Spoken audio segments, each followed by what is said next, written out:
Hoy, 4 de enero, un personaje nada ordinario. Hechos 9:27 nos dice: Entonces Bernabé, tomándolo, lo trajo a los apóstoles y le contó cómo Saulo había visto en el camino al Señor, el cual le había hablado, y cómo en Damasco había hablado valerosamente en el nombre de Jesús. Hechos 9:27. Si hay un personaje extraordinario en el libro de los Hechos, ese es Bernabé. Era un oriundo de la isla de Chipre, y su nombre significa hijo de ánimo, de consolación o de exhortación. Ningún otro nombre más adecuado que el suyo para ilustrar lo que fue el propósito de la vida de Bernabé. Bernabé fue un líder clave en la formación de Pablo y de Juan Marcos. Dios lo usó para llevarlos a un compromiso con la misión. Estuvo al lado de ellos, acompañándolos, motivándolos y guiándolos en el proceso del discipulado. Bernabé fue un discípulo que generó otros discípulos. Bernabé fue un constructor de puentes entre los creyentes y un recién convertido, Saulo, y arriesgó su propia reputación a favor de alguien a quien todos rechazaban, incluso los propios apóstoles de Cristo. Es quien percibe el potencial de Saulo. Él mismo cuenta su conversión y lo presenta a los demás dirigentes de la iglesia. Bernabé fue el primero en viajar con Pablo y formar un equipo misionero.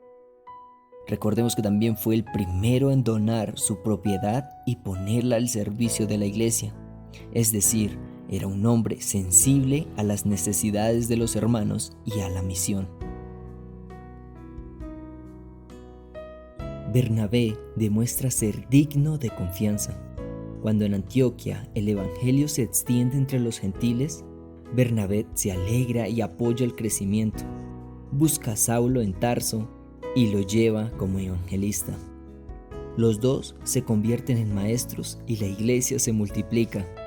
Fue allí donde se llamó a los creyentes cristianos por primera vez, tal cual lo dice Hechos 11:26.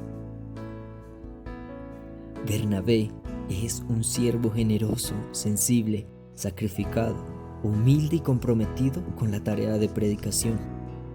Es un hombre de fe y de coraje, un forjador de líderes. Bernabé era esa clase de discípulo que no atrajo los focos hacia sí mismo. Esto se refleja en una historia particular registrada en Hechos 14, del 8 al 23. Entonces, aquellos días, muchos creían que los dioses podían mezclarse con los hombres. Incluso existía el mito de que Zeus, como Júpiter, y Hermes, como Mercurio, habían aparecido una vez en forma humana a un matrimonio de ancianos, a quienes les habían dado obsequios.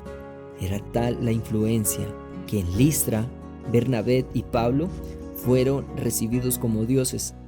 A Bernabé se lo llamó Júpiter por su porte y a Pablo Mercurio por su oratoria.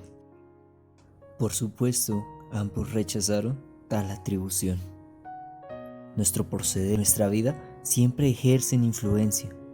Bernabé no dejó nada escrito, pero Pablo, su discípulo más notable, inspirado por Dios, escribió casi la mitad del Nuevo Testamento. Pero también son necesarios los Bernabés, que son arriesgados, valientes, y no obstante actúan entre bambalinas, formando, animando, enseñando y discipulando. Recuerda que sin Bernabés no hay Pablos.